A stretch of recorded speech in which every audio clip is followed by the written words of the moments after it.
Azimio Umoja-One Kenya presidential nominee Raila Odinga says his government will revive the implementation of the housing levy that was proposed by President Uhuru Kenyatta's administration but opposed by the Central Organization of Trade Unions, COTU.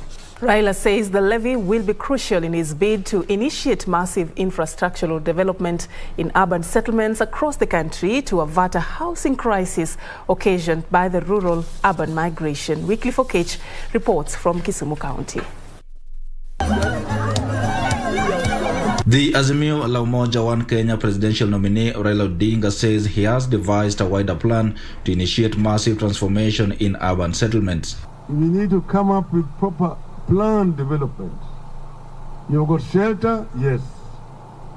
But then within it, you must also have schools where children are going to go.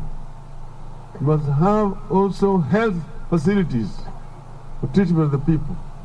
You must also have recreational facilities and also leisure facilities like clubs where people would relax in the day.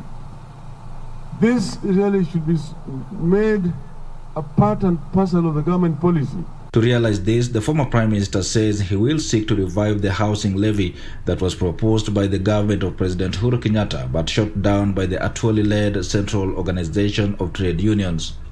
It was a very good policy. A housing levy where the employee would be contributing 1.5%, the employer 1.5%, and that will go into a pool of a fund. That fund can enable us to roll out massive housing development in our country. I will talk to the trade union COTU, which led the opposition to introduction of that law. And the leadership, Mr. Atwoli, assured me they will cooperate with us.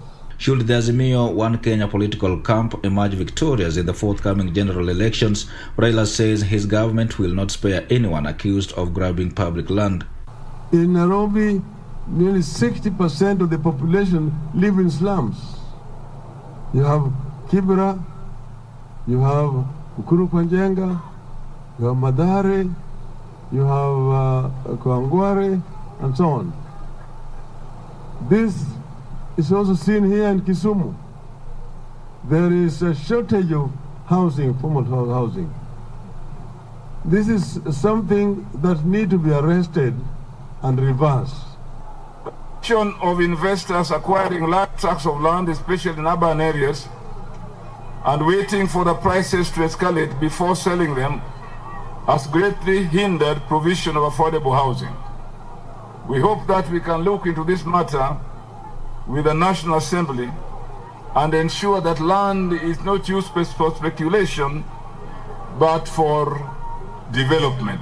And with less than 3 months left to the general polls, Raila implored his Nyanza backyard to ready themselves with requisite documents and vote to the last man to ensure he emerges victorious.